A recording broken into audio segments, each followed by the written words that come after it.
Together with our brethren in the mainline SDA Church, the members of the SDA Reform movement are waiting for the soon coming of the Lord. But we do have some differences of doctrine, and one that we will be highlighting here is Sabbath observance and worship style. God's last day remnant people are to be restorers.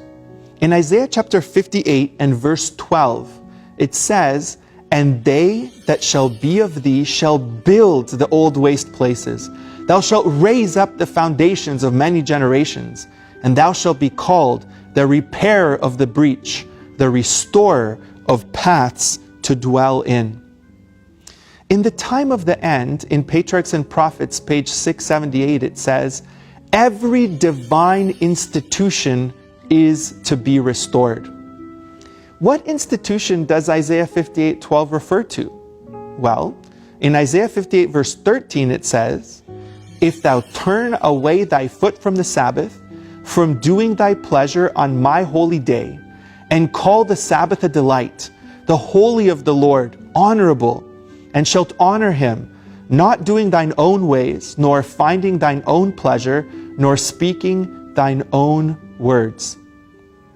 In Thoughts from the Mount of Blessing, page 63, we read that he referred them to the blessed days of Eden, when God pronounced all things very good.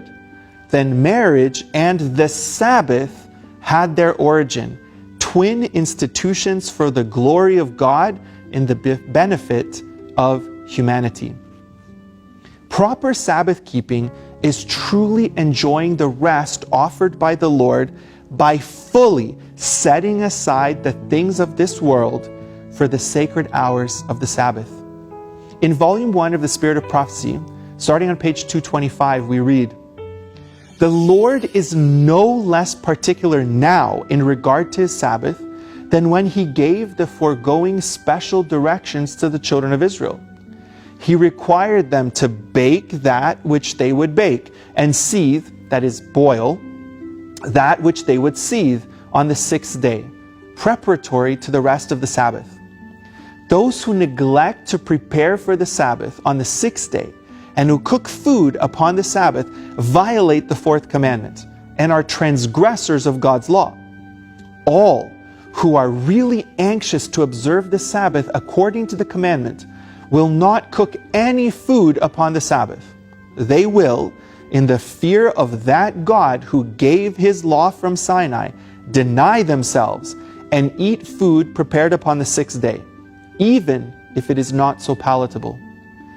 God forbade the children of Israel's baking and boiling upon the Sabbath. That prohibition should be regarded by every Sabbath keeper as a solemn injunction from Jehovah to them. The Lord would guard his people from indulging in gluttony upon the Sabbath, which he has set apart for sacred meditation and worship. We cannot take the Sabbath lightly. Its hours are sacred. They are a defining covenant between God and his people. In Signs of the Times, May 25th, 1882, we read, "The violation of the fourth commandment is not confined to the preparation of food. Many carelessly put off blackening their boots and shaving until after the beginning of the Sabbath. This should not be. If any neglect to do such work on a working day, they should have respect enough for God's holy time to let their beards remain unshaven, their boots rough and brown, until the Sabbath is past. This might help their memory and make them more careful to do their own work on the 6 working days." No economic transactions should be engaged in during the Sabbath hours. A person who violates the Sabbath by doing secular work or going to the store for shopping or a restaurant during the hours of Sabbath shows that they have no part in the communion of the body of Christ. Instead, embrace the Sabbath as a blessing of the Lord, recognize its holiness, and enjoy it as a delight.